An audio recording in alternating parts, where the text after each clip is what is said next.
pregunta sobre lo que hemos visto hasta ahorita de funciones cuasicóncavas o cuasiconvexas.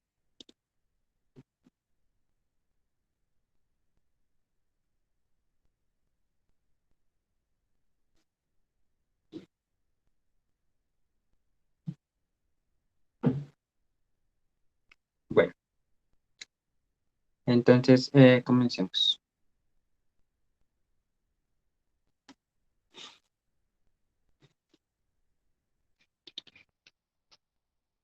Entonces, la clase pasada vimos hasta la gestión hablada y pues el criterio que hay con ella.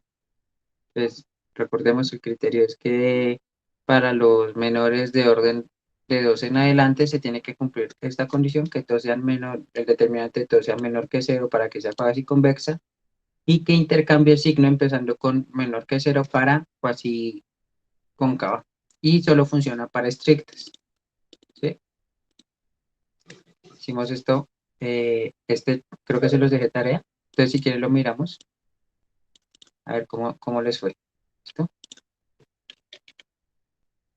Entonces, vamos a mirar, a darle condiciones a esa función para que sea cuasi cóncava estricta o cuasi convexa estricta. Entonces la función es,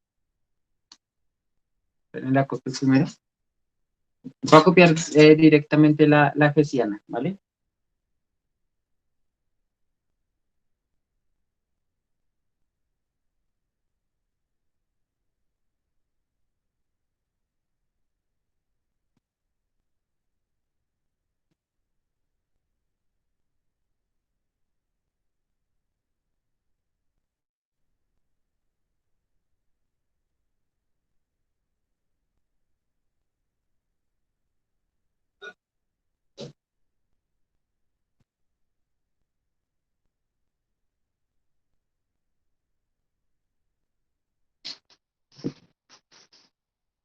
Listo.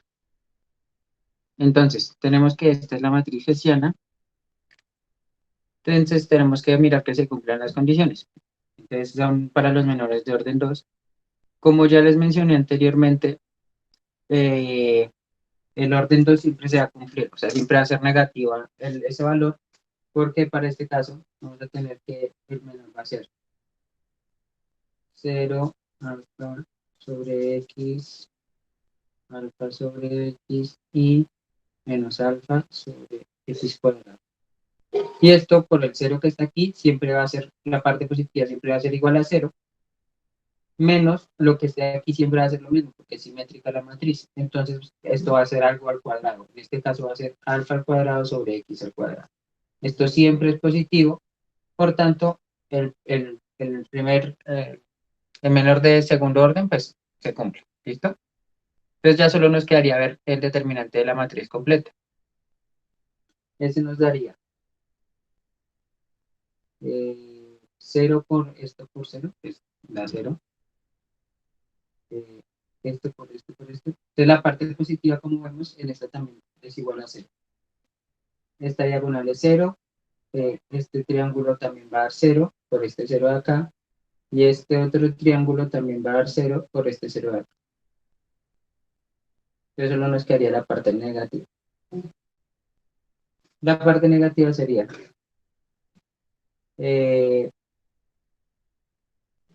beta por menos alfa, todo sobre x al cuadrado por y sería x al cuadrado y al cuadrado, que sería menos alfa beta al cuadrado sobre x al cuadrado y al cuadrado. Y solo nos quedaría este porque el otro triángulo es un triángulo de ceros, entonces sería alfa al cuadrado beta sobre x al cuadrado y al cuadrado.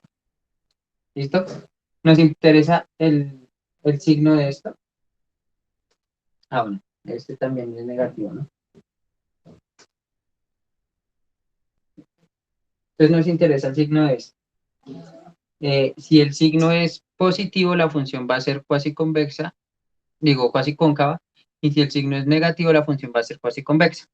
Entonces vamos a mirar cómo podemos hacer que ese signo sea o positivo o negativo. Entonces, para que esto sea mayor que cero, fíjense que esto de aquí abajo no nos va a afectar en nada porque tienen el mismo exponente, el mismo denominador, digo. Entonces, lo único que nos interesa es lo que pase arriba. Entonces, tenemos menos alfa beta cuadrado menos beta alfa cuadrado. Esto tiene que ser mayor que cero o menor que cero. Para que sea mayor que cero, podemos factorizar un beta y alfa y nos quedaría menos alfa menos beta. No se les olvide que eso está multiplicado todo por este menos. Entonces sería alfa más beta, ¿cierto? Multiplicando este menos por este. Entonces tendríamos que esto es alfa más beta, mayor que cero. Entonces, para que alfa más beta sea mayor que cero, bueno, ya dependería de los signos. Entonces tenemos que empezar a combinar estos signos. ¿Listo? Entonces, vamos a mirar por caso. Si beta es mayor que cero y alfa es mayor que cero, pues alfa más beta va a ser mayor que cero. Eso ya lo tenemos dado. Si este se cumple, esto se cumple, entonces también se va a cumplir esta. Por tanto, en ese caso el signo sería positivo y la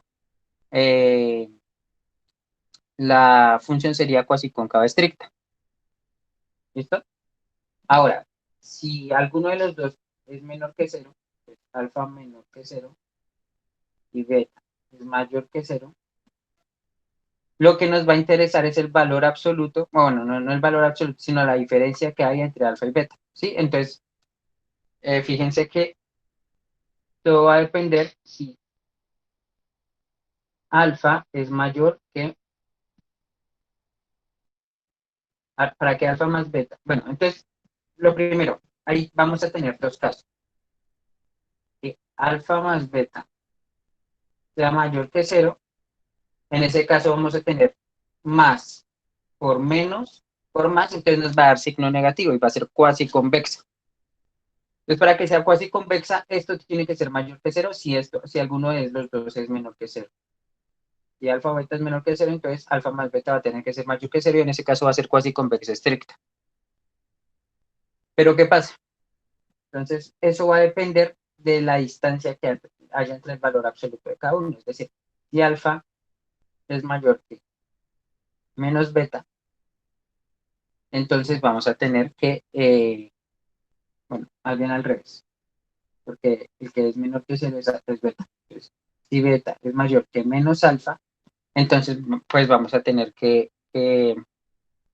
se cumple lo que estaba mencionando. Como alfa es menor que cero, entonces esto es mayor que cero y beta ya sabíamos que era mayor que cero, entonces depende es de qué tan lejano sea. Por ejemplo, si beta fuera 2 y alfa fuera menos 1, entonces menos por menos daría 1 y ahí se cumpliría y la función sería cuasi convexa, estricta.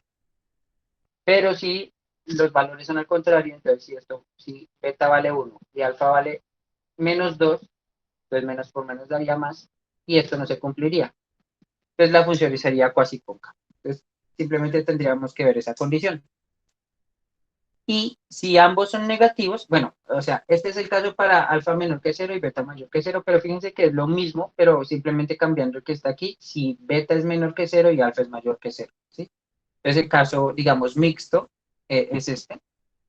Y ya el caso donde alfa es menor que cero, beta es menor que cero, pues tendríamos que alfa más beta también es menor que cero. Y si alfa más beta también es menor que cero, pues tendríamos que menos por menos da más, por menos daría menos y sería cuasi convexa. ¿Listo? Entonces ya tendríamos ahí todos los casos analizados. ¿Vale? Claro para todos las condiciones que se necesitan dada la hessiana.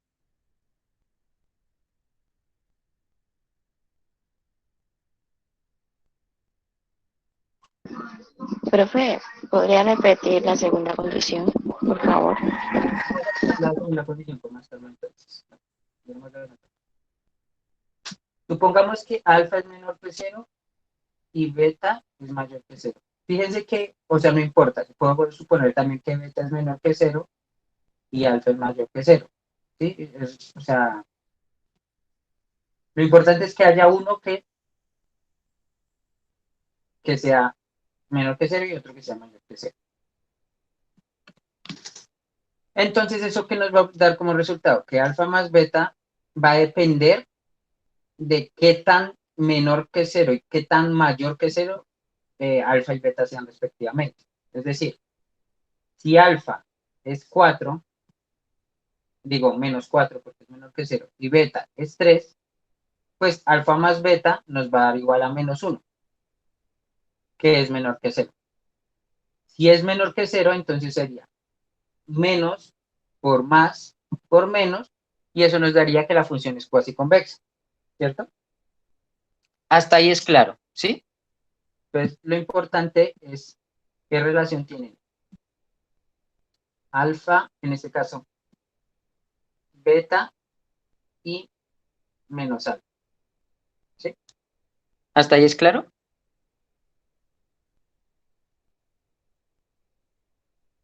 Listo, ya ahorita explico lo del menor 2 que está preguntando Luis Miguel. Listo. Fíjense que aquí este va a ser un número positivo porque estamos diciendo que alfa es menor que cero. Entonces, este va a ser positivo. Menos alfa va a ser positivo. Entonces, lo que estamos mirando es cuál es la diferencia entre el valor absoluto de uno y del otro, porque el valor absoluto de beta es beta, porque beta es mayor que cero, y el valor absoluto de alfa es menos alfa, porque alfa es, es menor que cero. Entonces, lo único que estamos mirando es cuál valor es más grande. Entonces, si beta, por ejemplo, vale 5, entonces para que la función fuera cuasi cóncava, sí, para que fuera cuasi cóncava, alfa tendría que tener un valor absoluto menor, por lo tanto, digamos, tendría que ser 3, digo, mayor, por lo tanto, tendría que ser, por ejemplo,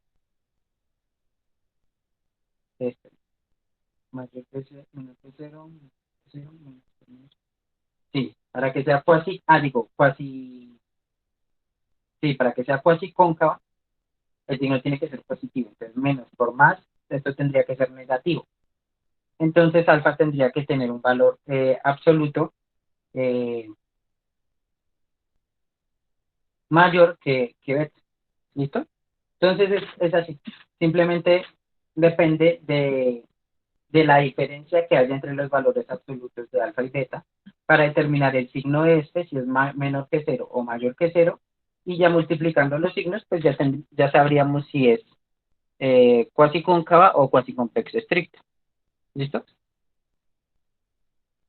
Vale. Entonces, lo que pregunté a Luis Miguel es lo que yo les digo de esto. O sea, el menor de segundo orden siempre va a ser la derivada, bueno, cero por la segunda derivada de la primera variable, y aquí va a ir la primera derivada de la primera variable. Pero fíjense que eso qué es. El determinante de esto va a ser cero por la segunda derivada, siempre nos va a dar cero, menos eh, la primera derivada al cuadrado. Y esto es algo al cuadrado. Entonces eso siempre va a ser mayor o igual que cero. Y la única manera de que sea igual que cero es que la primera derivada sea cero. Pero siempre que la primera derivada sea mayor que cero o menor que cero, esto va a ser menor que cero, porque es menos por algo al cuadrado. Entonces esto siempre se va a cumplir, siempre que la primera derivada sea distinta de cero. ¿Listo? Para la pregunta de Luis Miguel.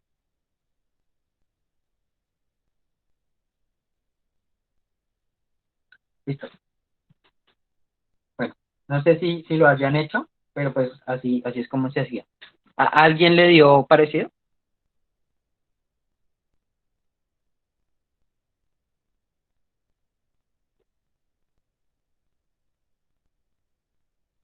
¿No?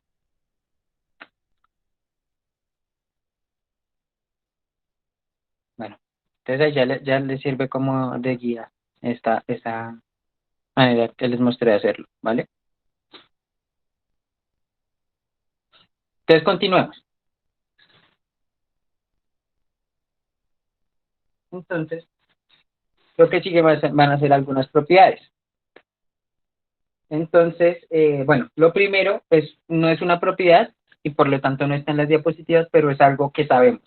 Y sabemos que si F es cuasi cóncava o cuasi convexa y G es cuasi cóncava o cuasi convexa, no sabemos nada de F más G, no sabemos nada de F por G, no sabemos nada de F sobre G y no sabemos nada de, digamos, de operaciones entre esas funciones. ¿Sí?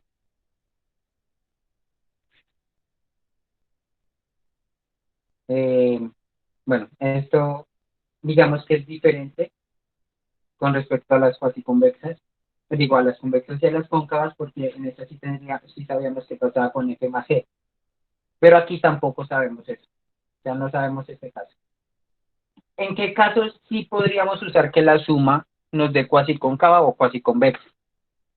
¿En qué casos sí lo podríamos hacer? O sea, por lo general, si tomamos una cuasicóncava y otra cuasicóncava y la sumamos, no necesariamente va a ser cuasicóncava, pero sí podemos darle alguna condición a la función para que sí lo sea. ¿Cuál condición sería?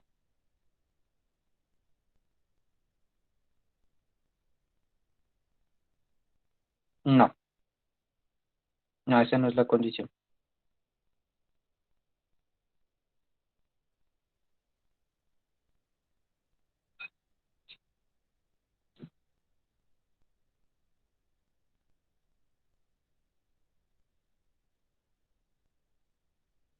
Exactamente, esa es la condición, la que dice Luis Miguel. Si f es cóncava y g es cóncava, sabemos que la suma sí va a ser cóncava. Y en ese caso, como la suma es cóncava, también es cuasi cóncava. Entonces, esa sería una manera de usar esa propiedad de la suma para que sean cuasi cóncavas. Que cada función sea cóncava. ¿Listo? ¿Eso fue claro? ¿O debería ser como un ejemplo o algo?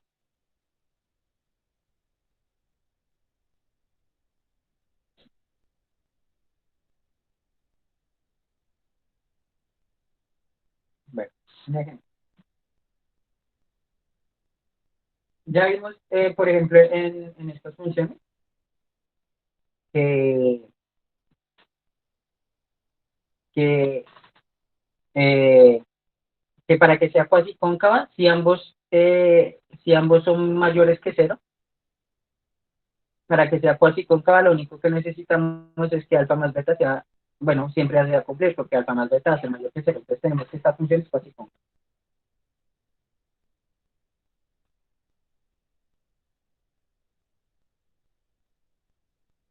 Eh,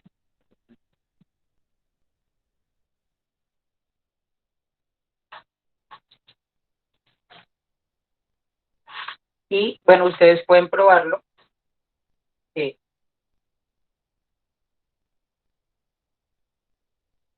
esta función es cuasi cóncava, pero no es cóncava. Ah, esperen, no se ha escrito. Ya se está escribiendo. Está un poco lento el internet. ¿Listo? Ustedes pueden probar que esa función es cuasi cóncava. ¿Listo? Entonces, lo que tenemos es que, pero no es cóncava, porque para que sea cóncava, recuerden que la suma de los exponentes tiene que ser menor que uno. Bueno, para que sea cóncava estricta, menor estricta, y para que sea cóncava, pues menor o igual. ¿Listo? Entonces, esa función es cóncava. Entonces, la propiedad lo que nos está diciendo es que no sabemos cómo va a ser, bueno, llamémosla G, no sabemos cómo hacer F más G. No sabemos si F más G, H, digamos, H X, Y, igual a F, Y más X, Y. La propiedad nos está diciendo es que no sabemos cómo va a ser esa función, porque estamos sumando dos funciones cuasi cóncavas, pero no sabemos, pero esta no es cóncava, solo sabemos que es cuasi cóncava. O bueno, pueden ustedes demostrar que es cóncava, cuasi cóncava. Pero de seguro sabemos que esa función no es cóncava. Entonces, digamos que en este caso no podríamos saber si H es cuasi cóncava o no, pero es diferente si tenemos esto.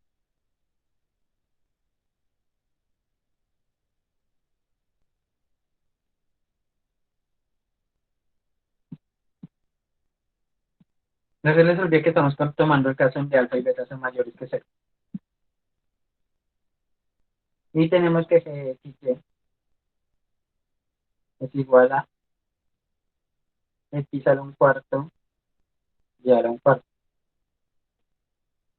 Entonces, en ese caso, h de x, y igual a f de x, y más x, y. ¿Cómo sería en cuestión de cuasi convexidad o cuasi concavidad? ¿Podríamos decir que h es cuasi cóncava?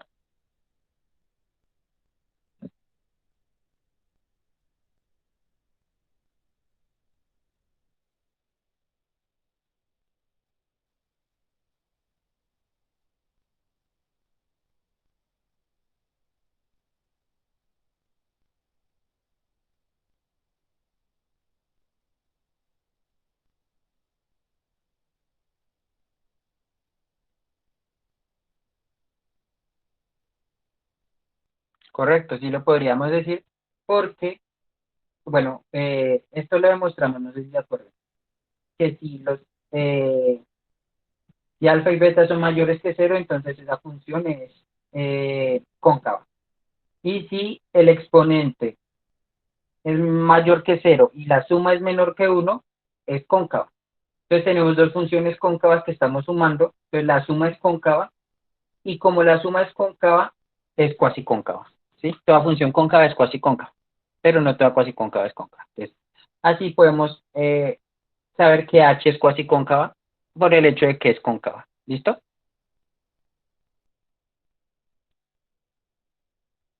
Entonces, ahí lo que quiero resaltar es la diferencia.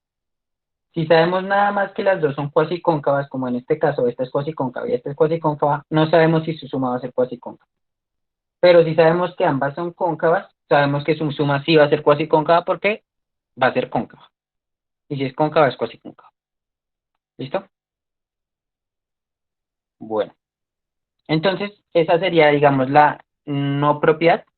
No sabemos qué pasa con la suma, la multiplicación y la división. Pero lo que sí sabemos es qué pasa con la composición. Y en este caso es menos restrictivo que con las funciones cóncavas y convexas. Entonces, lo que nos va a decir es que si f es cuasi cóncava y g es creciente, entonces la composición va a ser cuasi cóncava. Fíjense que ya no necesitamos saber si G es creciente cóncava o convexa o cuasi cóncava o cuasi convexa, eso no nos interesa. Solo nos interesa si G es creciente o decreciente. Si G es creciente y F es cuasi cóncava, entonces va a mantener la cuasi concavidad. Y si F es cuasi convexa y G es creciente, entonces va a mantener la cuasi convexidad. Si la transformación es decreciente, pues se va a invertir. Entonces, si era cuasi cóncava, se va a volver cuasi convexa, y si era cuasi convexa, se va a volver cuasi cóncava. Y listo. Entonces, esta condición es, digamos, más fácil que aplicar que eh, que la de cuasi convexidad. Digo, que la de cóncava y convexa para componer funciones. De lo anterior, de esto, ¿qué podemos deducir? Que si f es cuasi cóncava, f más a es cuasi cóncava. ¿Por qué? Porque esto es como si g, aquí, como si g de x, y fuera igual a, bueno, g de x, mentiras, porque es en una sola variable, fuera igual a x más a. Sin importar el signo de a, esta función va a ser creciente. Podemos mirarlo por la derivada. La derivada de esto es 1, y 1 es mayor que 0. Esa función es creciente y es creciente estricta, de hecho. Y entonces, eh, esto es una transformación creciente. Y si tenemos que f de x, y es cuasi cóncava, entonces g de f de x, y es igual a f de x, y más a. Y por la propiedad tenemos que va a ser una transformación como G es creciente, entonces va a mantener la cuasi concavidad o la cuasi convexidad. ¿Listo? De igual manera, de aquí podemos deducir que si F es cuasi cóncava o cuasi convexa, entonces si A es mayor que cero, A por F es cuasi cóncava o cuasi convexa, es decir, va a mantener la cuasi concavidad o la cuasi convexidad. Y si A es menor que cero, pues la transformación en este caso es decreciente. Entonces va a cambiar la orientación. Si era cuasi cóncava se va a volver cuasi convexa y si era cuasi convexa se va a volver cuasi cóncava. ¿Vale? ¿Alguna pregunta hasta ahí de eso?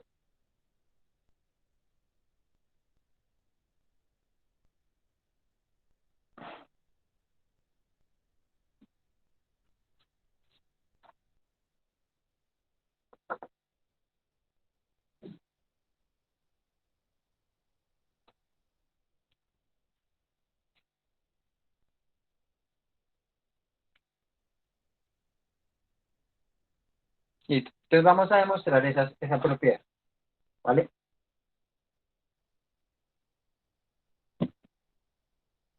Entonces, supongamos que F es cuasi convexa.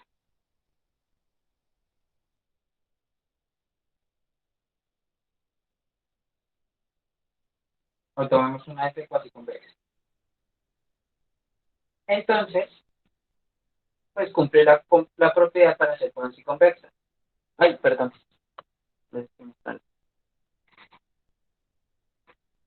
Si F es cuasi convexa, entonces debe cumplir esto.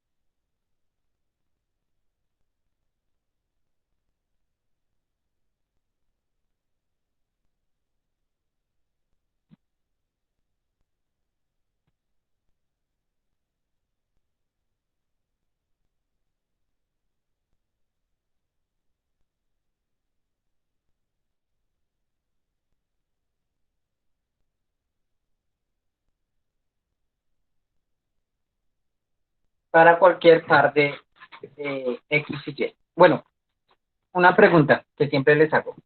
Para este caso, ¿qué son X y Y?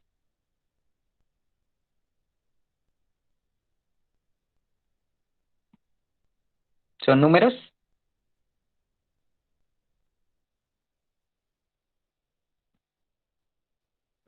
Correcto. X y Y son vectores. Dependiendo del dominio de F, van a ser vectores. Depende de la dimensión de los vectores. ¿Sí? No se les olvide eso. Entonces, son simplemente elementos del dominio. Entonces, esto se tiene que cumplir para cualquier par de elementos en el dominio, para que sea cuasi convexa, ¿cierto? Pero entonces, ¿qué pasa? ¿Qué pasa si le aplicamos una transformación creciente G?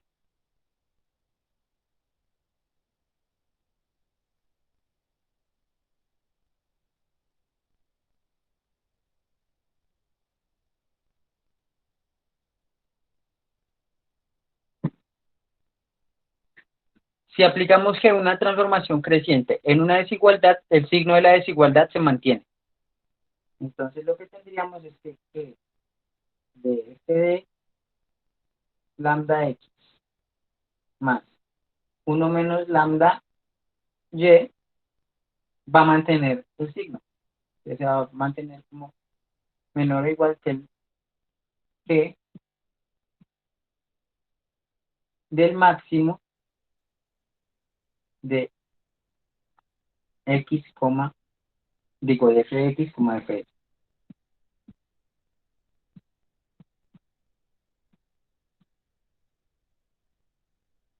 ¿Listo? Pero con esto no es suficiente. ¿Por qué? Porque nosotros necesitamos que este G esté aquí adentro, aplicándosele a f de x y a f de y. Entonces lo que tenemos que comprobar es que G de max de f de x, f de y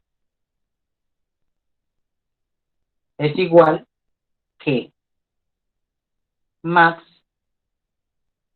de G de f de x, f de y. ¿Listo? Entonces vamos a comprobar eso aquí por aparte y ya volvemos a. Entonces, lo que tenemos que hacer es mirar por casos. ¿Qué pasa si f de x es mayor que f de y?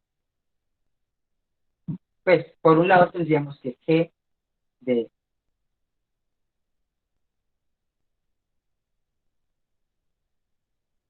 de max, de, de max de f de x, coma f de y, ¿esto a qué sería igual?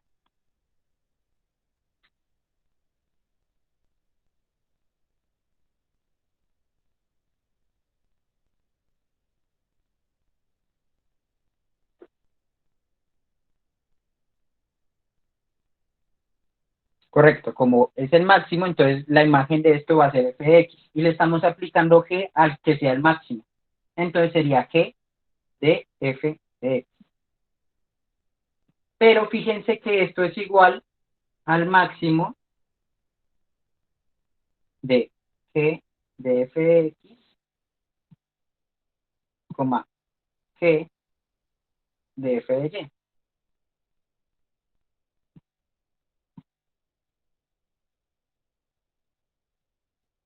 Y pues ustedes pueden comprobar que para el otro caso, para f de y mayor que f de x, pues se tiene lo mismo. Entonces ya tendríamos que para cada caso sus imágenes son las mismas, entonces la función es la misma, está haciendo lo mismo la función. Entonces si la función está haciendo lo mismo, pues podemos poner que esto es igual al máximo de g de f de x, g de f de x,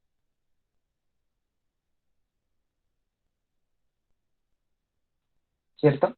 Y esa es la definición de que la función sea cuasi convexa. Tendríamos que la compuesta de la combinación convexa es menor o igual que el máximo entre las imágenes de la compuesta. Por tanto, la compuesta cumple la condición para ser cuasi convexa. ¿Listo? ¿Claro para todos eso?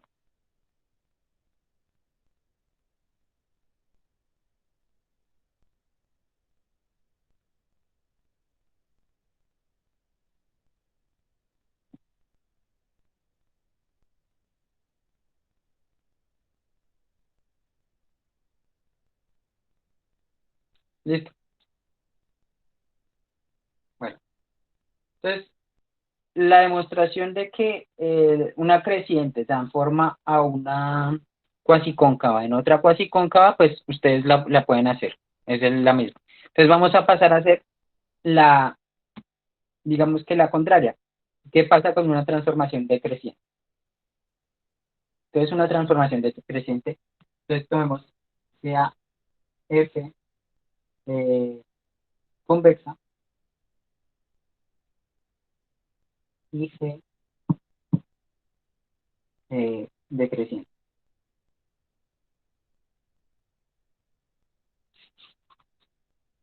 Entonces, si f es convexa, cumple esto.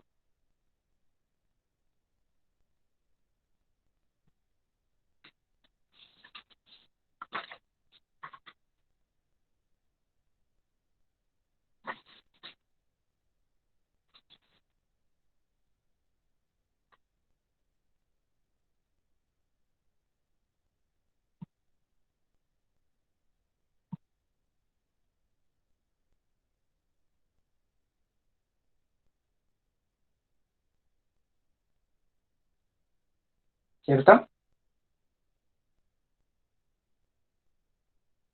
Entonces, como h es decreciente, si lo aplicamos a la desigualdad, pues va a cambiar el signo.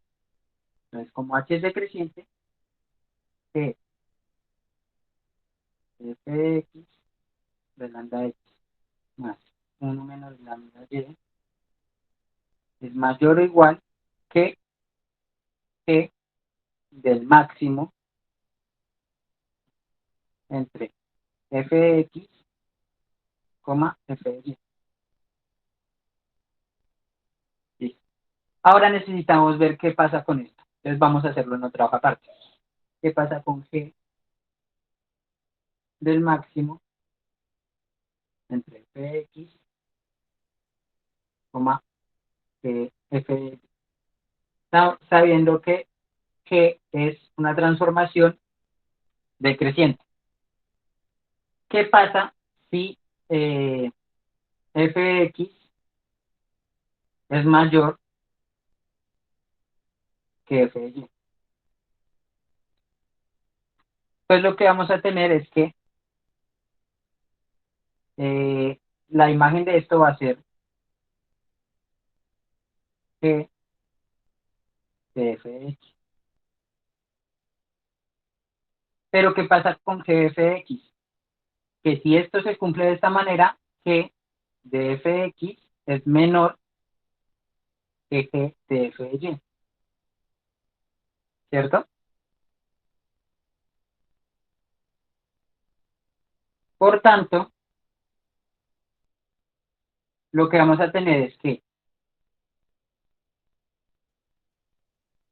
G de f de x,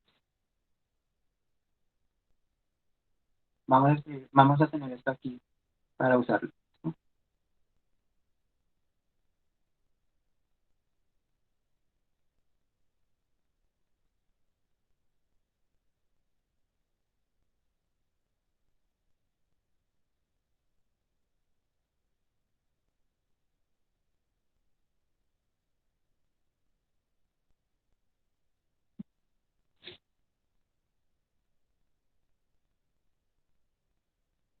Pero como G de f de x es menor que G de f de y, es decir, G de f de x es el mínimo entre estas dos.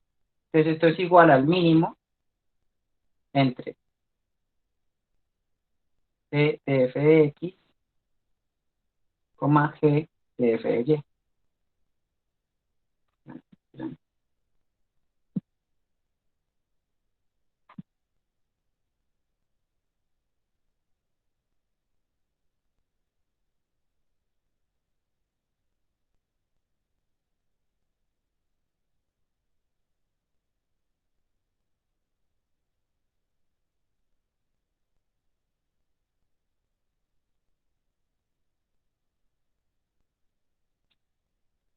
Por tanto, G del máximo es igual a mínimo de G de la función.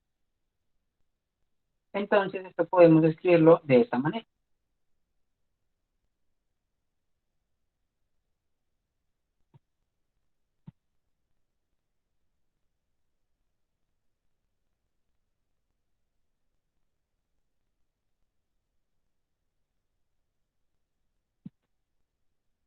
Y lo que tendríamos es que la compuesta de una combinación convexa es mayor o igual que el mínimo de las imágenes de la compuesta.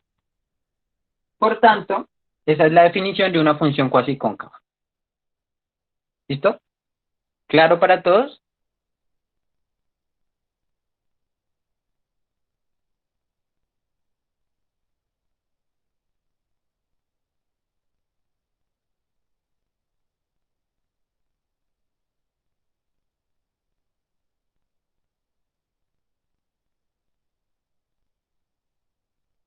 Bueno, ahí aprendimos algo nuevo, ¿no? Cuando se le aplica una transformación decreciente a la función máximo, se vuelve eh, la función mínimo de la función de lo que estaba dentro del máximo, aplicándole la función. ¿Listo?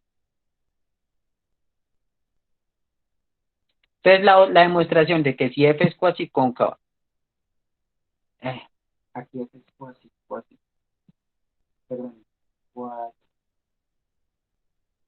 se cumple también para convexa, pero pues estamos mirando, es el caso de que es cuasi convexa. ¿Listo? Listo. Eh, entonces ya tendríamos que f es cuasi cóncava. Digo, la compuesta es cuasi cóncava. Entonces, lo que les estaba diciendo es que ya con esto pues quedan demostradas esas propiedades, ¿vale? Y ustedes pueden hacer la demostración de que si f es cuasi convexa y g es decreciente, entonces la compuesta va a ser cuasi convexa. Si f es cuasi cóncava y la transformación es decreciente, entonces se transforma en cuasi convexa. ¿Listo? Entonces vamos a mirar algunos ejemplos más.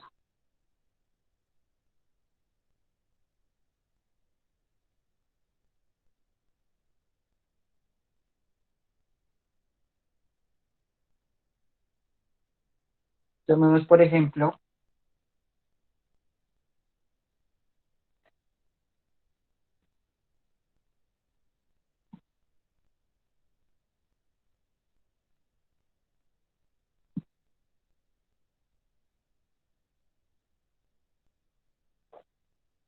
esa función. ¿Es cuasi cóncava o cuasi convexa?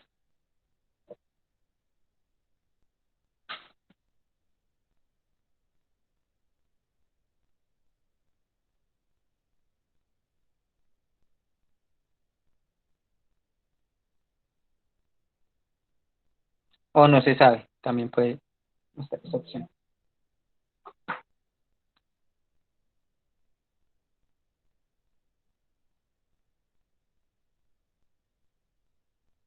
No, es cuasi cóncava. Entonces, ¿cómo podemos mirar si la función es cuasi cóncava? La clase pasada vimos que si el conjunto de nivel superior es un conjunto convexo, entonces la función es cuasi cóncava. Entonces, ¿cuál es el conjunto de nivel superior de esa función? Va a ser este, ¿sí?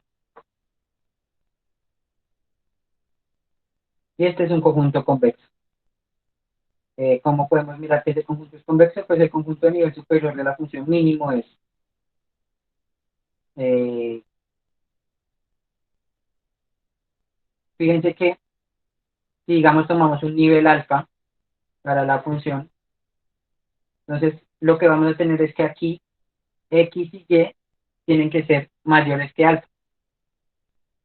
Entonces lo que vamos a tener que va a ser desde alfa, o sea, este conjunto va a ser desde alfa hasta infinito, y este otro va a ser desde alfa hasta infinito. Entonces vamos a tener que desde alfa hasta infinito. ¿Y cuál va a ser el conjunto de nivel? Pues es este campo. ¿Y eso qué es? El producto cartesiano entre estos dos.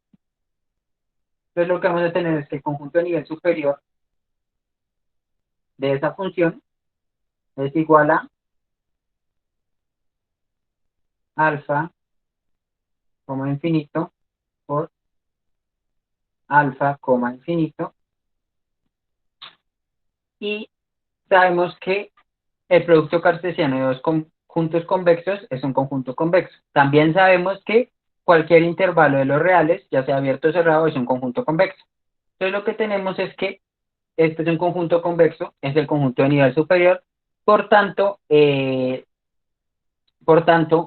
la función es cuasi cóncava, esta función es cuasi cóncava, y vimos que sumándole una constante, eso es como hacerle una transformación creciente, entonces sigue siendo cuasi cóncavo.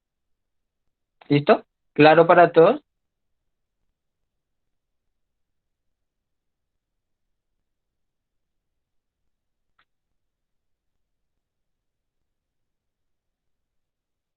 Lo que hicimos fue usar esto.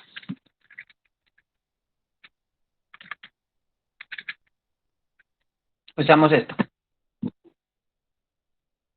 Una función es cuasi cóncava si y solo si para todo alfa el conjunto de nivel superior es convexo. Este es el conjunto de nivel superior. ¿Sí? Ese conjunto es simplemente, si vemos la gráfica, ese conjunto es este. Demostré usando las propiedades que conocemos sobre conjuntos convexos, que es un conjunto convexo, porque esto va a ser el intervalo desde aquí hasta acá, y ese es un intervalo convexo porque es continuo, y de aquí hasta acá. Y el conjunto va a ser el producto cartesiano de los dos intervalos. Nosotros vimos cuando vimos conjuntos convexos que si hacíamos el producto cartesiano de dos conjuntos convexos, el resultado va a ser un conjunto convexo. Por tanto, este conjunto de aquí es convexo. O sea, usé estas propiedades para probar que este conjunto es convexo. Ahora, lo que nos dice es que si ese alfa es convexo, entonces la función es cuasi cóncava. Por tanto, el mínimo de f de x, y, el mínimo de x, y, digo, es, es una función cuasi cóncava. Y si a eso le sumamos 4, eso es una transformación creciente. Podemos haberle restado 4 y sigue siendo una transformación creciente. No se les olvide que ahí usamos esta propiedad. F más A con A en los reales mantiene su concavidad. Si es cuasi cóncava, sigue siendo cuasi cóncava, y si es cuasi convexa, sigue siendo cuasi convexa. Entonces, usando todas esas propiedades, vemos que esa función es cuasi cóncava.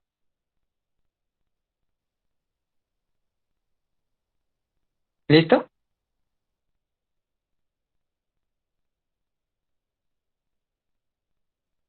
Entonces, aquí lo clave que es que hay muchas maneras de mirar si la función es cuasi cóncava o cuasi convexa. Podemos ver por la función, podemos ver por la hessiana, podemos ver por composición. Aquí usé dos de esas. Usé o podemos ver por conjuntos de nivel. Aquí usé conjuntos de nivel y después la composición, ¿vale?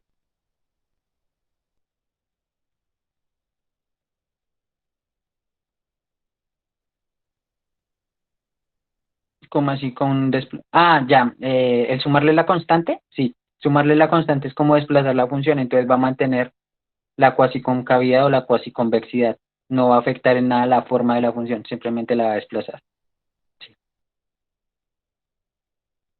¿vale? Bueno, tenemos otro ejemplo.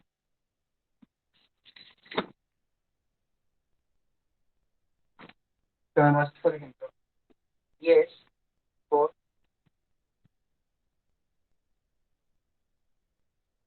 10 por el máximo de x contra y. Esa función sería cuasi que. Ay, perdón, no está bien. Esto,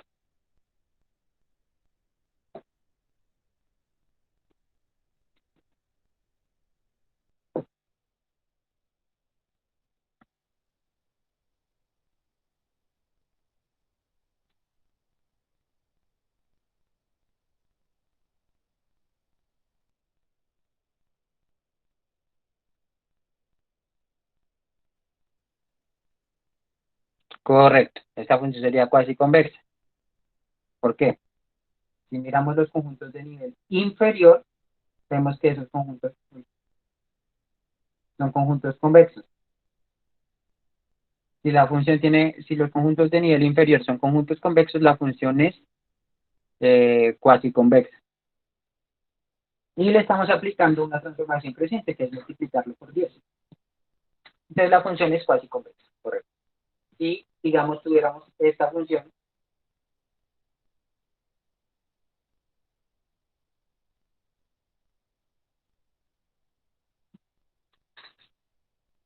entonces en este caso, ¿cómo sería?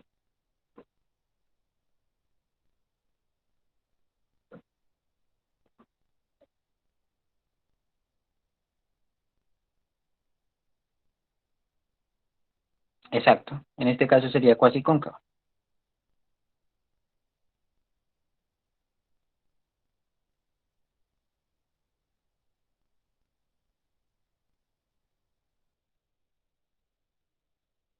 Y en este caso,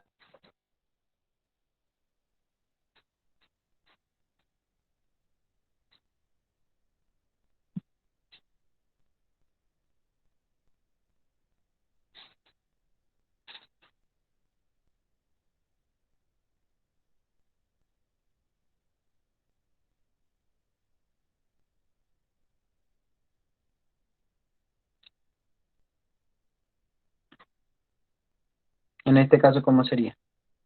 Es logaritmo natural de la función máximo.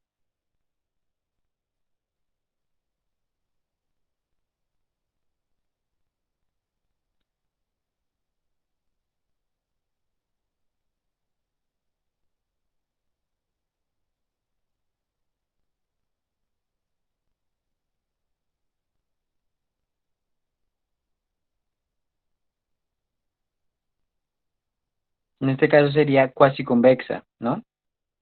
Porque estamos aplicando el logaritmo natural, que es una transformación creciente. Sabemos que es creciente y cóncava, pero no nos interesa cómo sea, sino simplemente si es creciente o decreciente. Logaritmo natural es una transformación creciente y se la estamos aplicando a una función cuasi convexa. Entonces se mantiene la cuasi convexidad. Sería cuasi convexa. ¿Listo?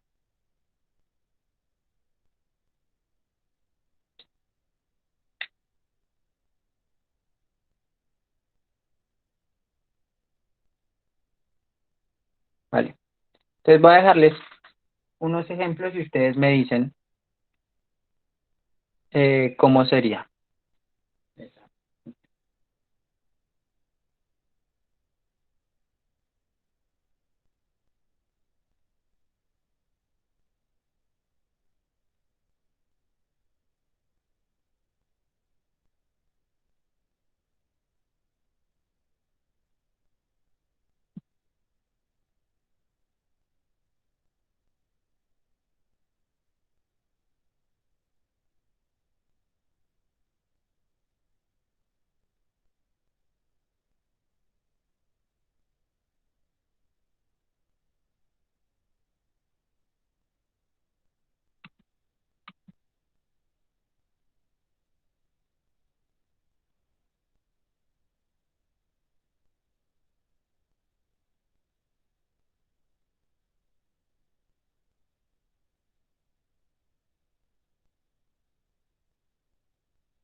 Listo.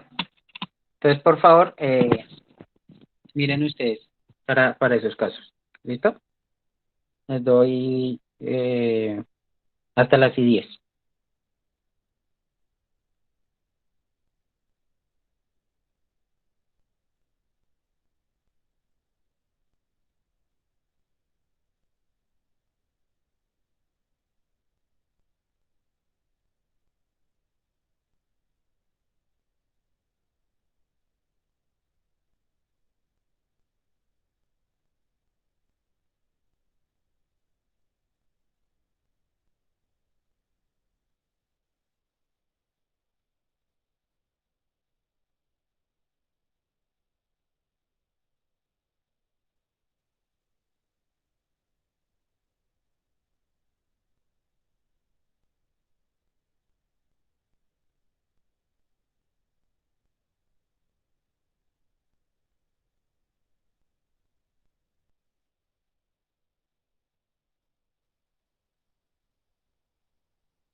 Perdón por eso, muchachos. A ver.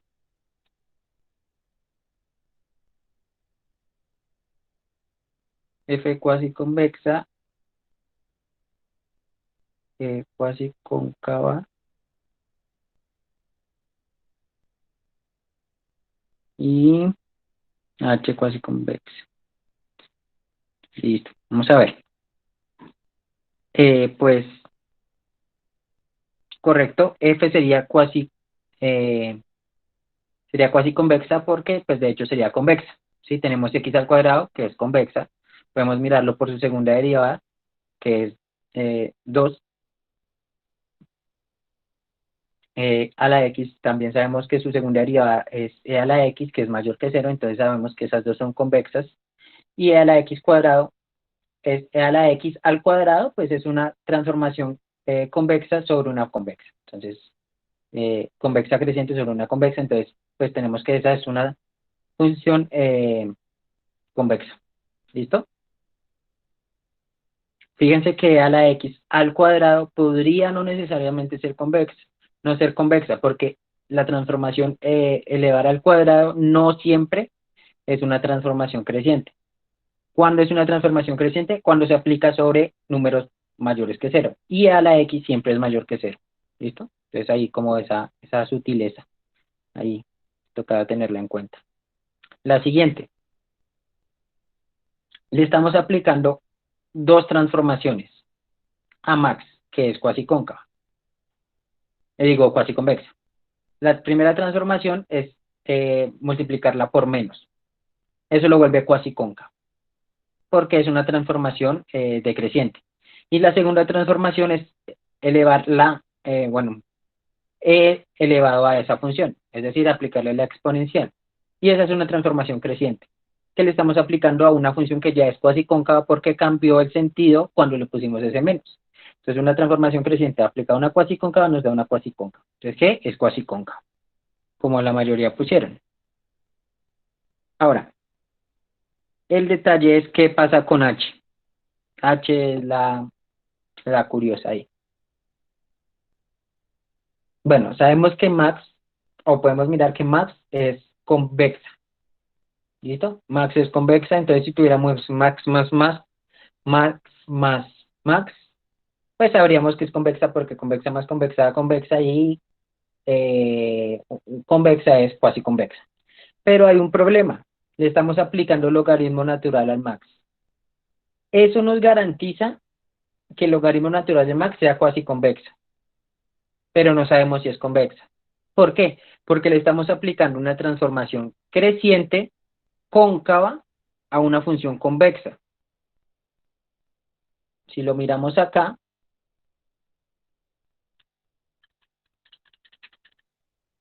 estamos aplicando una transformación cóncava creciente a una función convexa, y eso no sabemos si va a ser convexa necesariamente, o cóncava. Entonces no sabemos si esta función es convexa. Sí sabemos que es cuasi convexa, sabemos que esta es convexa, y que es cuasi convexa, pero el problema es que no sabemos qué pasa con la suma de cuasi convexas. Una cuasi convexa, como sabemos que es esta, no sabemos qué pasa si le sumamos otra cuasi convexa. Por tanto, no sabemos cómo es H. Con las propiedades que tenemos y con lo que vemos hasta ahora, no sabemos cómo es H, no sabemos si es cuasi convexa o no. ¿Listo? No, no, no. Lo hablamos ahorita. Max es cuasi convexa. La que es cuasi cóncava es min.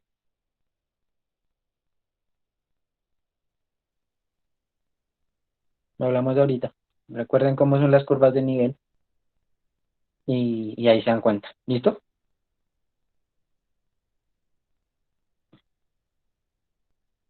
Entonces, pues ya tendríamos. Menos max. Ay,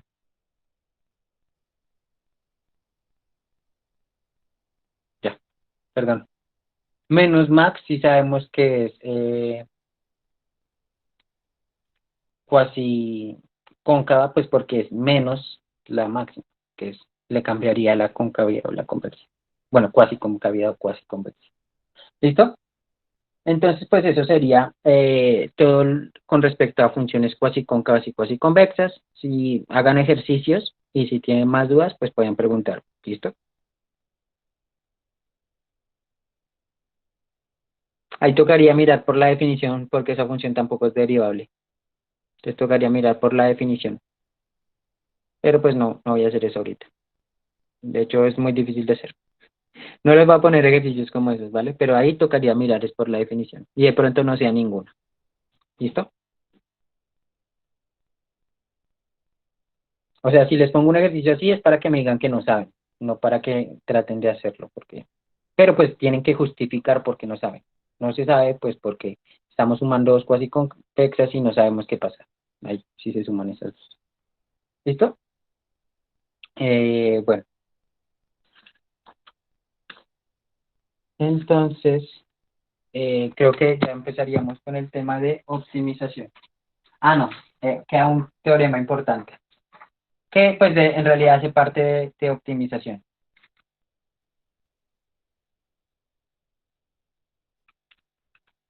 Entonces estamos aquí, tenemos el teorema global local. Ya lo vamos a ver más a profundidad cuando veamos qué es un máximo y mínimo local y qué es un máximo y mínimo global. Eso ya lo vamos a ver, de hecho ya a continuación.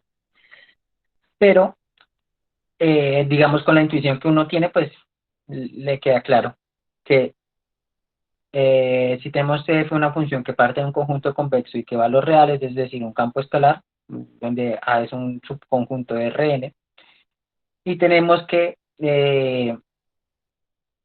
la función es cuasi cóncava, estricta, y que x asterisco es un máximo local, entonces al la función ser cuasi cóncava estricta, lo que nos conlleva es que x asterisco es el único máximo global, ¿sí? Es el único máximo global. Entonces, eso nos dice, nos indica por qué las funciones cuasicóncavas o cuasiconvexas son tan importantes. No más con esa característica ya podemos garantizar que los máximos locales sean globales y únicos.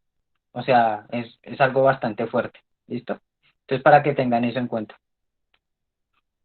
Ya vamos a empezar con el tema de optimización. ¿Listo? ¿Claro para todos el teorema?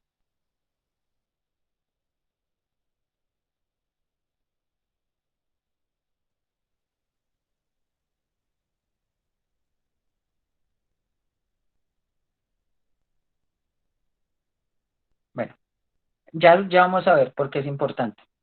O bueno, se los adelanto. Encontrar máximos locales es fácil.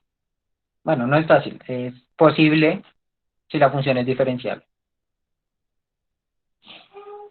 Pero encontrar máximos globales es difícil, es muy difícil. De hecho, a menos que la función sea muy fácil de encontrarle, no se puede hacer, digamos que con términos eh, al- de cálculo. Tocaría más con métodos numéricos, analizando la función punto a punto y mirando dónde empiezan a cambiar, no sé, las derivadas y cosas así.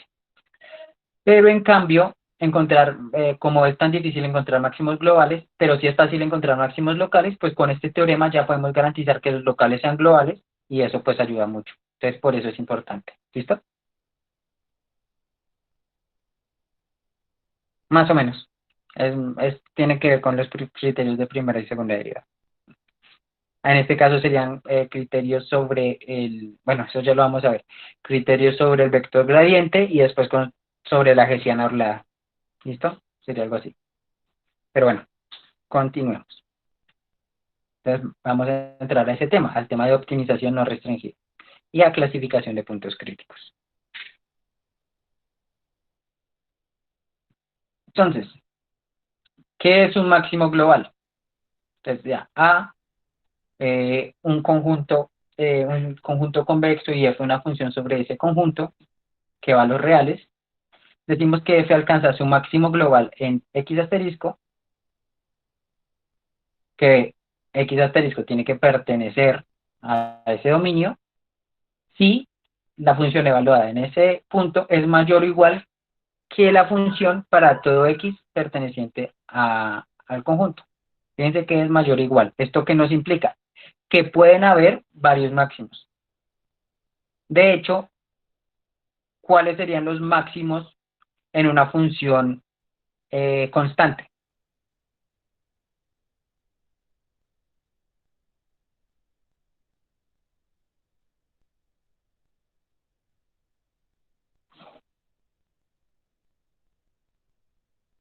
Correcto, todos los puntos.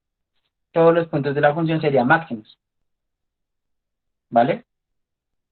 Entonces, pues, eh, por eso, pues, es importante ese mayor o igual y no mayor estricto. ¿Listo? Y ahora decimos que f alcanza un mínimo global en x asterisco, que pertenece al dominio, si f de x es menor o igual que f de x asterisco es menor o igual que f de x para todo x en el dominio. ¿Esto qué nos dice entonces de las funciones constantes? Todos sus puntos serían ¿qué? Eh, Teniendo en cuenta estas dos definiciones. Correcto. Todos sus puntos serían máximos y mínimos. Globales. Ajá. Globales. Ahí es importante destacar eso. Estamos definiendo máximos y mínimos globales. Si son globales, también son locales, obviamente, pero pues, bueno, eso no es tan obvio. Bueno, sí es bastante obvio, ¿no? Si es global, es local. Si se aplica para todos, pues se aplica para algunos. Pero ya vamos a ver la definición más exacta de locales. No, en las lineales pasa que no, no tiene máximos ni mínimos. Ya vamos a ver eso. ¿Listo? Eh, bueno, continuemos. Bueno, mejor veamos algunos ejemplos. Si, por ejemplo,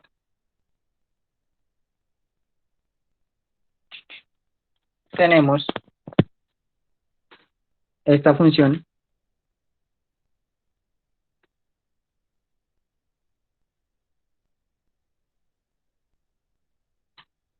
uy, esperen que se está demorando en cargar.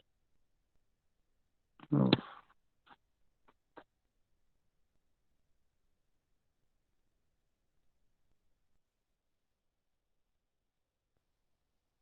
Mm. Denme un momento, muchachos, porque parece que hay problemas técnicos.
Listo. Ahora, ¿qué podríamos decir ahí sobre los máximos y mínimos globales de esa función? Bueno, primero, esa función, ¿qué es? De las cosas que hemos visto en, no solo en este corte, sino también en el anterior.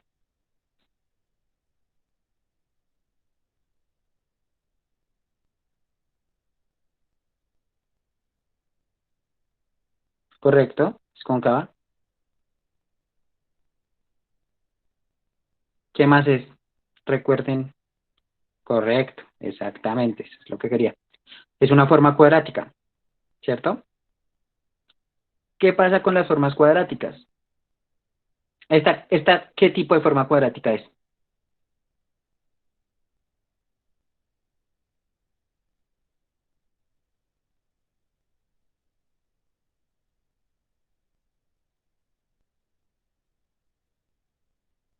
Definida negativa, correcto.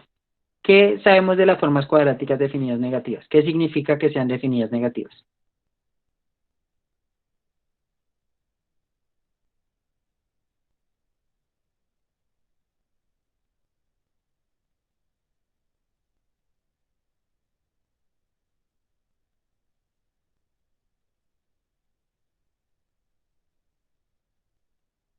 Muchachos,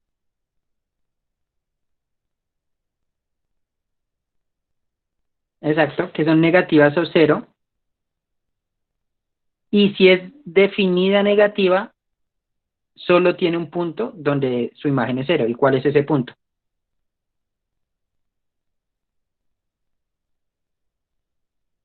Entonces tenemos que todos sus puntos son menores que cero, menos el punto cero cero, que es igual a cero. ¿Eso qué significa? ¿Qué nos dice eso sobre ese punto cero cero?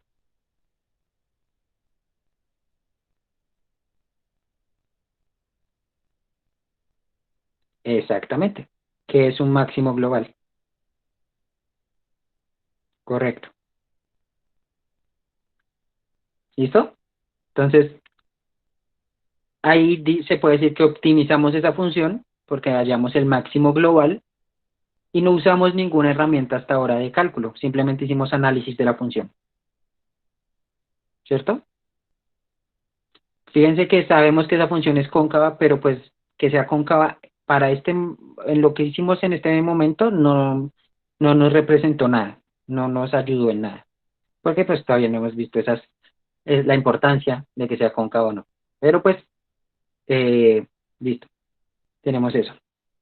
¿Qué pasa si, por ejemplo, tenemos eh, esta función?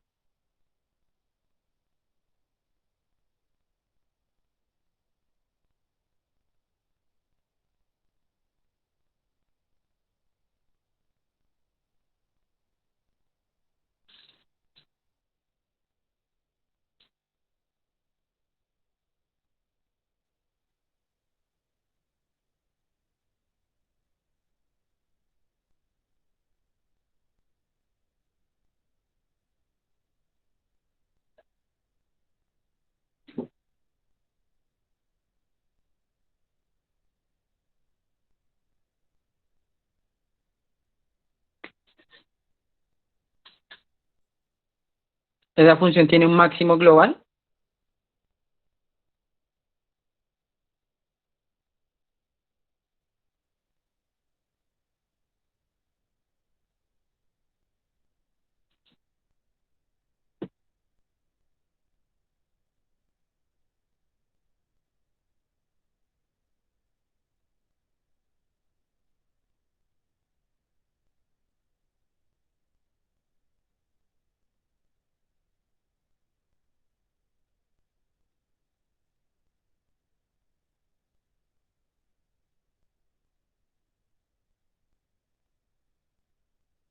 Exactamente. El punto 4, bueno, en realidad sería 4, bueno, eso es interesante. Fíjense que esta función está definida en dos variables, ¿sí? Bueno, en realidad el dominio entonces está mal definido, ¿no? Dominio F sería igual a los reales, no, a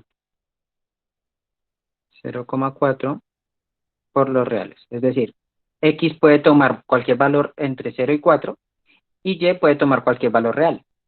Entonces, fíjense que la imagen de esta función va a ser igual sin importar el Y. El Y no nos importa. La imagen solo nos las da el X, ¿cierto?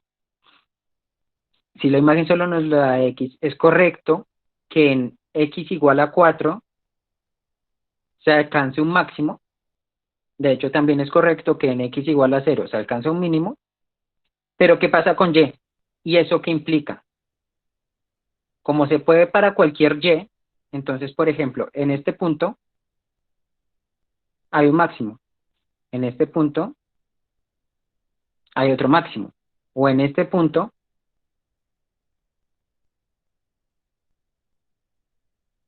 hay otro máximo. Entonces, esta función de hecho tiene infinitos máximos, siempre que el primer término sea 4.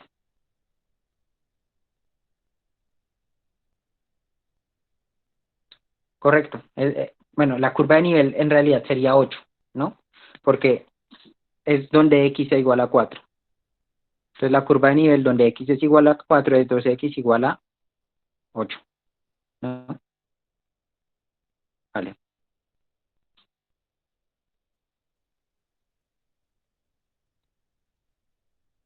¿Listo? Bueno, entonces ya vimos un ejemplo de una función que tiene un único máximo, otra que tiene infinitos máximos globales, ambos para este caso. En este caso, esto viene dado por el dominio que estamos tomando, ¿no? Listo.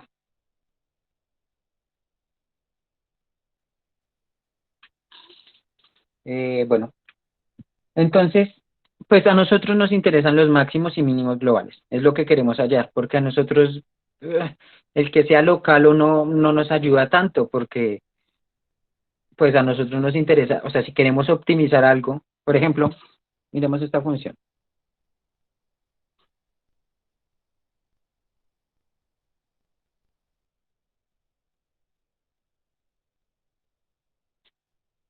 Este sería un máximo local, porque es mayor que los que están cerca. Pero la función crece infinitamente. Entonces, ¿qué nos convendría más? ¿Pararnos acá o pararnos por acá? ¿O pararnos por acá o más arriba? ¿Qué sería mejor?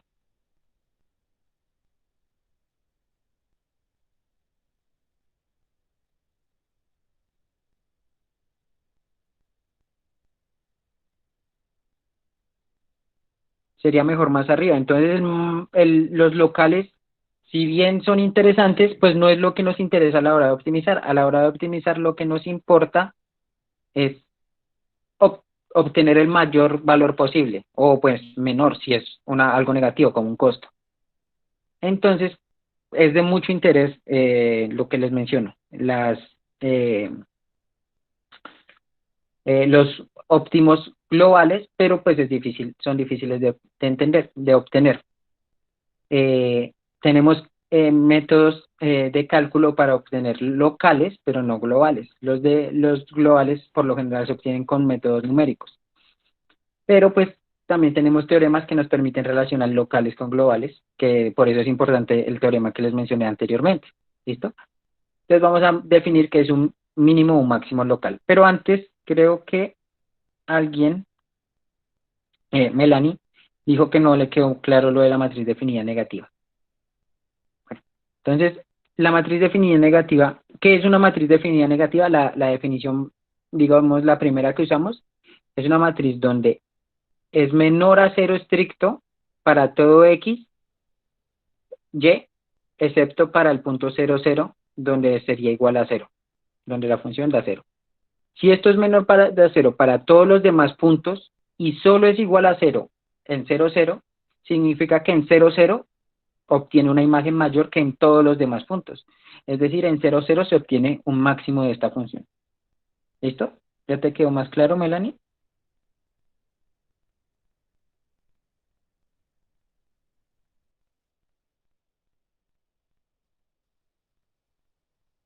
Listo. Entonces, vamos con la definición de un máximo o un mínimo local. Entonces, se dice que si A es una función de un conjunto convexo de vectores y f va de ese conjunto a los reales, decimos que f alcanza un máximo local en x asterisco si f de x asterisco es mayor o igual que f de x para los x que pertenecen a cercanos a x asterisco. Entonces, ese cercanos es, digamos, tan cercanos como uno quiera, ¿sí? O sea, que haya por lo menos los de la región más cercana, pues ya es suficiente.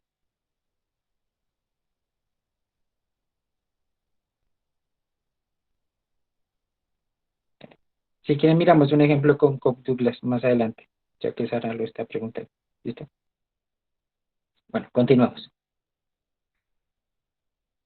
Decimos que f alcanza un mínimo local en x asterisco, perteneciente a si f de x asterisco es menor o igual que f de x para x pertenecientes a cercanos a x asterisco.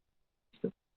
Entonces, simplemente lo que les mencionaba, gráficamente se puede ver de esta manera.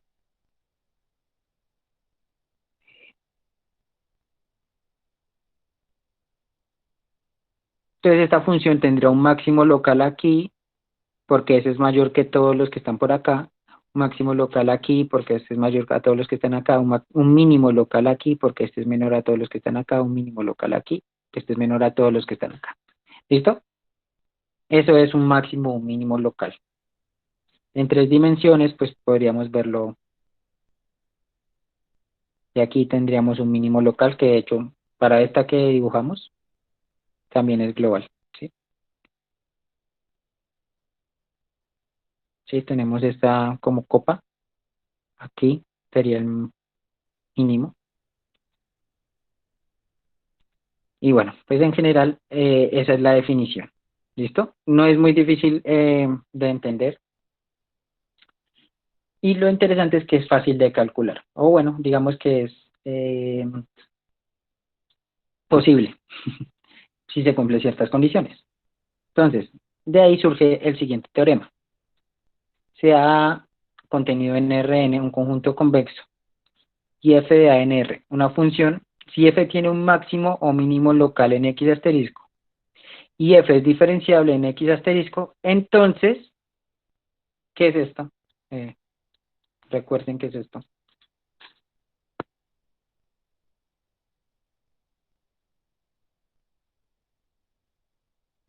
El vector gradiente exacto eh, es igual a un vector de ceros.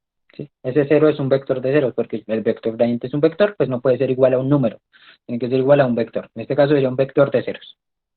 Es decir, el vector gradiente es el vector de las derivadas. Entonces, si hay un máximo o un mínimo local, entonces su derivada en ese punto es cero. Pero fíjense que no estamos diciendo que si la derivada es cero, entonces es un máximo o un mínimo local. ¿Sí? Es una condición necesaria, pero no suficiente. ¿Vale? La pregunta que definía, que hizo Carlos, de cómo se define algo cercano, eso generalmente se hace con, digamos, con un poco de análisis, digamos, eh, sí, con análisis numérico, digo, análisis funcional, pero pues nosotros, o real, pero nosotros no necesitamos eso ahorita, ¿sí? Ese algo cercano no nos va a interesar mucho porque no vamos a usar la definición de mínimo local o global, digo mínimo local o máximo local, no la vamos a usar como tal, lo que vamos a usar son estas condiciones, estos teoremas para hallarlos, ¿vale?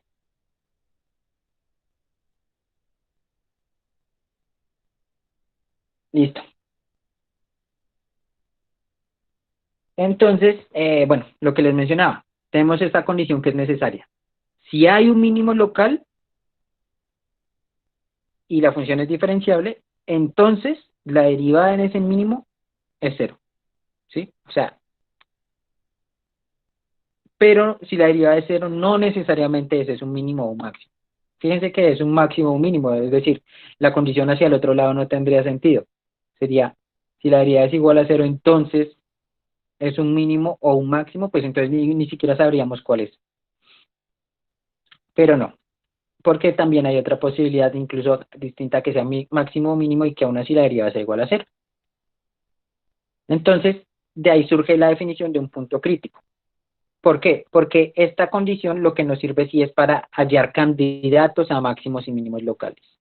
Y esos candidatos a máximos y mínimos locales también son candidatos a máximos y mínimos globales, ¿sí? No necesariamente van a ser globales, pero sí son candidatos. Por ejemplo, si tenemos la función x cuadrado, pues Este es un máximo, un mínimo global, digo local, porque su derivada es cero, ¿cierto? Y es un candidato, de hecho, para este caso específico lo es, a mínimo global de la función. Entonces, por eso es importante encontrar esos puntos, porque son puntos candidatos. Entonces, esos puntos candidatos los vayamos a llamar puntos críticos. Entonces, definición, un punto crítico. Entonces, sea A un conjunto convexo, F una función de ese conjunto convexo, los reales, y tenemos un punto X asterisco de A. Decimos que X asterisco es un punto crítico de F si el vector gradiente en ese punto es igual a cero. Aquí faltaría poner entre paréntesis X asterisco, un error ahí de digitación. Y si alguna derivada parcial de ese punto no existe. ¿Listo? Entonces, pues es importante tener esta condición también en cuenta, ¿no? Entonces, para los puntos críticos tenemos tres opciones, que sean o máximos, o que sean mínimos, o que sean puntos de silla. ¿Qué es un punto de silla? Un punto que cumple alguna de estas condiciones y que no es ni máximo ni mínimo. Nada más. Local, ¿no? Nada más. Eso es un punto de silla. No se compliquen pensando cómo es un punto de silla o lo que sea. Un punto de silla lo que es simplemente algo que cumple esto y que no es máximo ni mínimo local. Eso es un punto de silla. ¿Listo? Sí, ya vamos a mirar ejemplos. Entonces, pues bueno, para mirar esos ejemplos,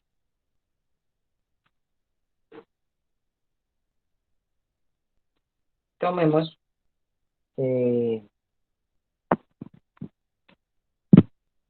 esta función.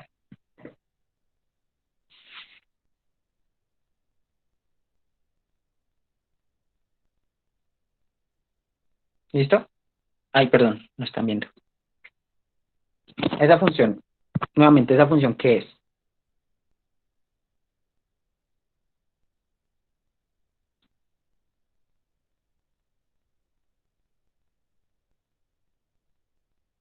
Correcto, es una forma cuadrática y es definida,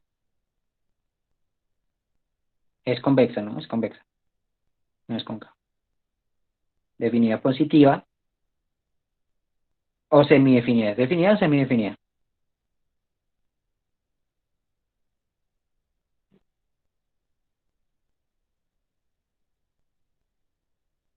Muy bien, definida, correcto. Una forma cuadrática definida positiva, entonces, ¿qué sabemos de ella? Que tiene un mínimo, ¿no? ¿Y en dónde está ese mínimo?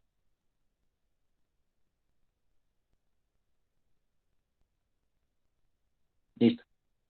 Entonces, eso es lo que sabemos de esa función. Ahora vamos a verificar el teorema. ¿Qué nos dice el teorema?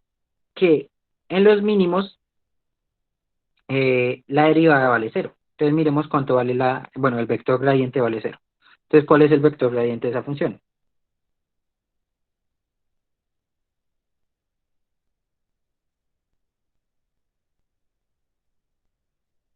La derivada con respecto a x sería 4x, la derivada con respecto a y es 2y, y para que ese vector sea igual al vector de ceros, pues 4x tiene que ser igual a cero y 2y tiene que ser igual a cero. Por tanto, x debe ser igual a cero y y tiene que ser igual a cero. Por tanto, el punto crítico sería el punto 0, 0. ¿Listo? ¿Claro ahí ese ejemplo?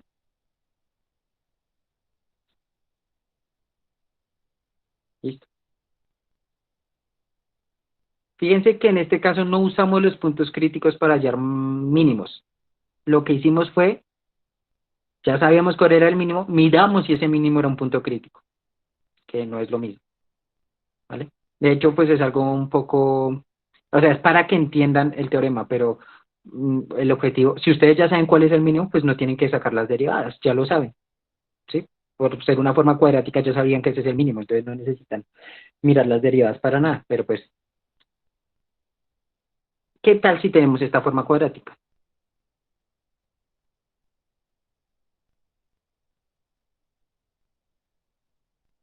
Pues no sé, todavía no les he explicado eso, ¿listo? Entonces no se adelante.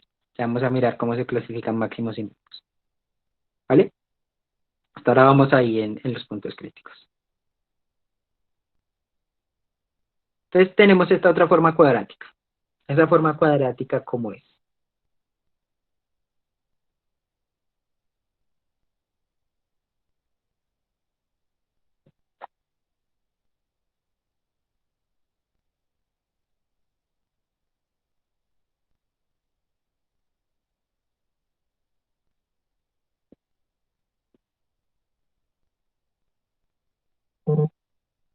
Correcto, es indefinida.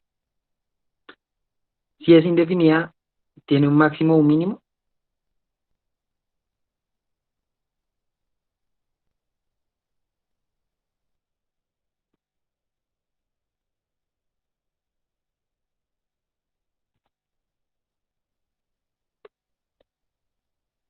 No. Entonces, ¿qué pasaría con los puntos críticos de esa función? ¿Tiene puntos críticos? Es la primera pregunta. Pues miremos.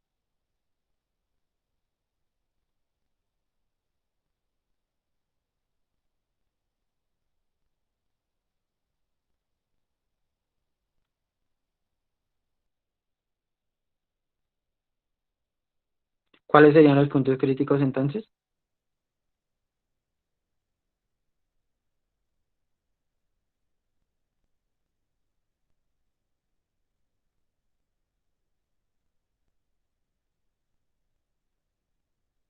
Pero como sabemos que esta función no tiene ni máximos ni mínimos, porque es una forma cuadrática indefinida, entonces también sabemos que en este caso, este punto, el punto 0, 0, que es un punto crítico, sería un punto de sí.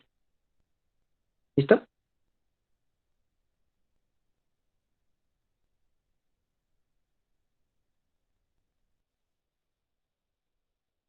¿Claro el ejemplo de un punto de silla?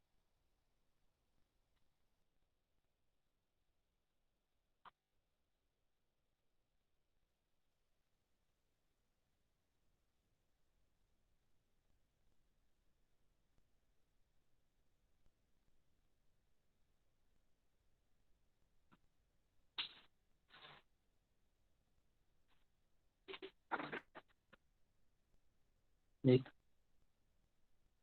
Eh,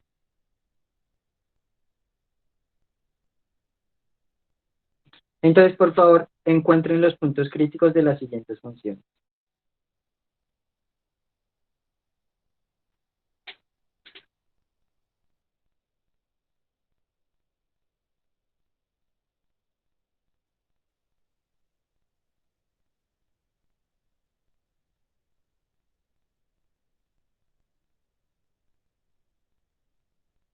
Y si pueden, clasifiquen.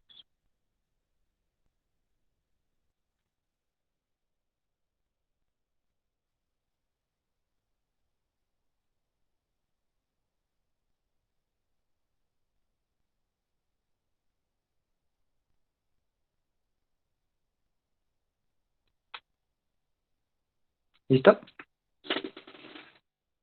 Entonces tienen, oh, no sé, hasta las y 12, digo, y 12, y 52, para hacer eso, ¿vale?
Bueno, muchachos, ¿cómo van?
Sí, eso es correcto, lo que dice Luis Miguel. Bueno, hacemos a resolverlo y ustedes me van diciendo si hasta ahí lo tenían claro. Entonces tenemos la primera, ¿no? Que era 2x cuadrado menos xy más 4y. ¿Cuáles son los puntos críticos de esa función? Pues la derivada con respecto a x es 4x menos y. La derivada con respecto a y es 8y menos x. Correcto, exacto. Eso era lo que iba a proceder a hacer. Lo que tenemos que mirar es cuando esto es igual a cero. 4x menos y menos x más 8y. Entonces es un sistema de ecuaciones 2 por 2. Y ese sistema, ¿cómo les da?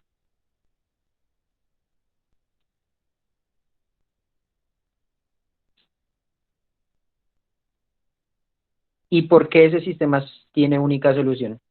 Cero cero. ¿No podría tener infinitas?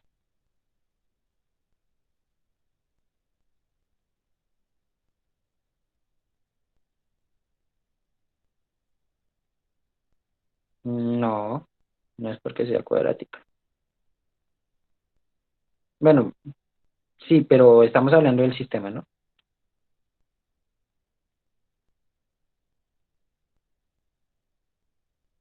¿No se acuerdan de eso? Este es un sistema homogéneo y tiene única solución y la única solución sería cero cero. ¿Por qué tiene única solución? Porque el determinante es distinto de cero. Exactamente. Es 4 por 8 menos, eh, menos uno por menos uno, o sea, más uno. Entonces, positivo totalmente. ¿Listo? Entonces ya encontramos los puntos críticos. ¿Qué es el punto crítico o el punto crítico de esta función? Que es cero cero. Y también sabemos que la función es definida, o bueno, podemos mirar que la función es definida positiva. Sí, definida positiva. Entonces sería 2 un medio, menos un medio, y 4. Pues el primer menor es 2 y el de orden 2 es 8 menos un cuarto, que es mayor que cero. Entonces ya tendríamos que encontramos el punto crítico y como es una forma cuadrática, sabemos que ese es una forma cuadrática definida positiva, sabemos que ese es el mínimo global. ¿Listo? Ahora, la otra función,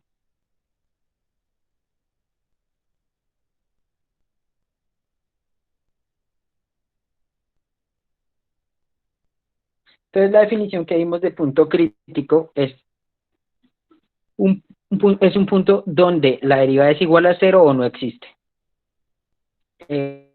Para este caso, en algún momento la derivada de esa función es cero.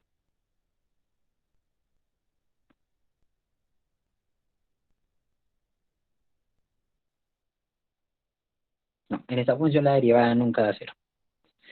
¿Y hay algunos puntos donde las derivadas parciales no existan?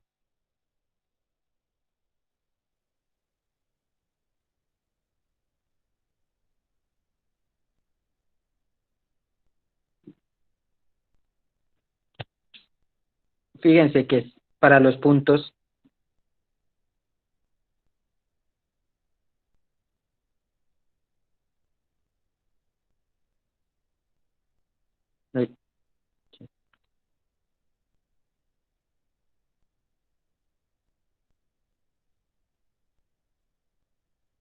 para todos esos puntos la derivada parcial no existe.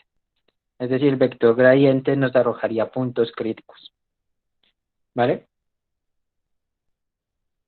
Que no sería lo mismo que esto, sino simplemente que no está definido.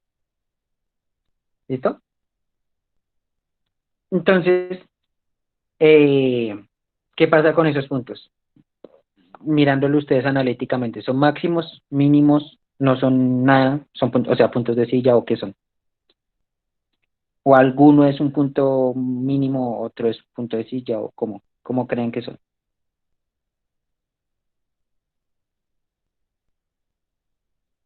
Teniendo en cuenta que es un valor absoluto, ¿no?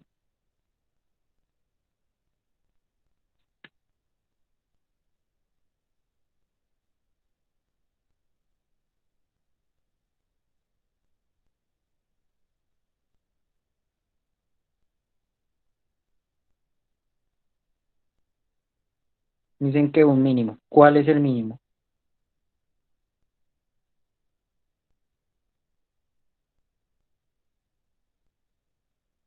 No, no son máximos y mínimos.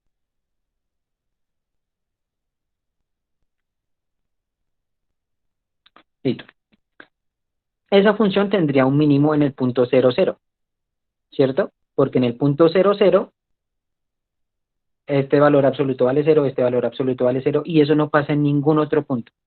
Ningún otro punto de esto me va a dar igual a 0, porque para todos los demás puntos va a ser la suma de algo positivo más otra cosa positiva o igual a 0. Y solo es igual a 0 cuando ambos son iguales a 0. Entonces, ese sería el punto mínimo.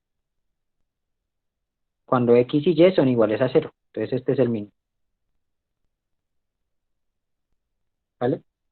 Pero la derivada no está definida en todos estos puntos, en 0y y en x0. Es decir, en infinitos puntos. ¿Y qué pasa en esos puntos? Pues que la función crece, digamos que, bueno, sí, creo que gráficamente se puede ver mejor. Entonces voy a mostrarles gráficamente cómo se ve.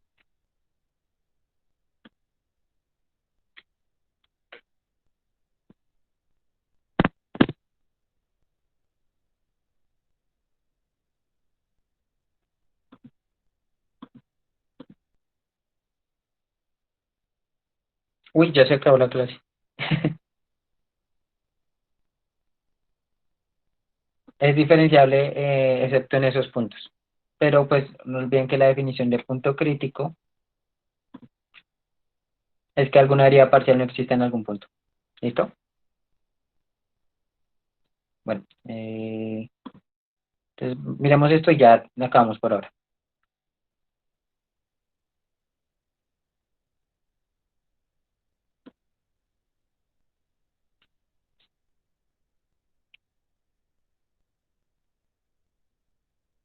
Si cargara, sería bueno.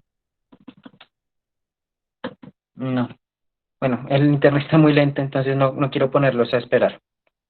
Si quieren, empezamos desde este ejemplo la próxima clase. Si pueden, ustedes mírenlo eh, por ustedes mismos. Grafiquen esa función a ver cómo se ve y ahí entenderán por qué en esos puntos la derivada no existe y sin embargo son puntos críticos.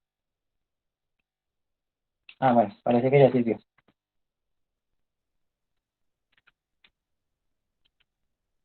Miren cómo es la función.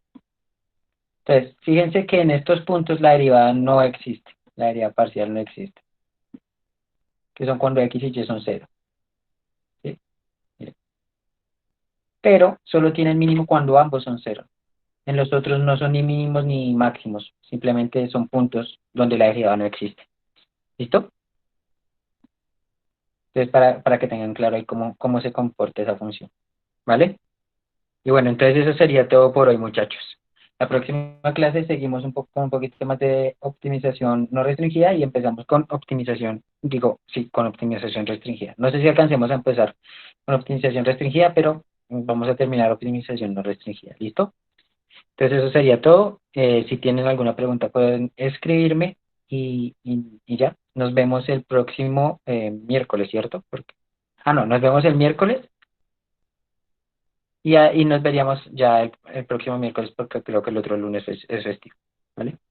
Entonces que estén bien y nos vemos. Un saludo.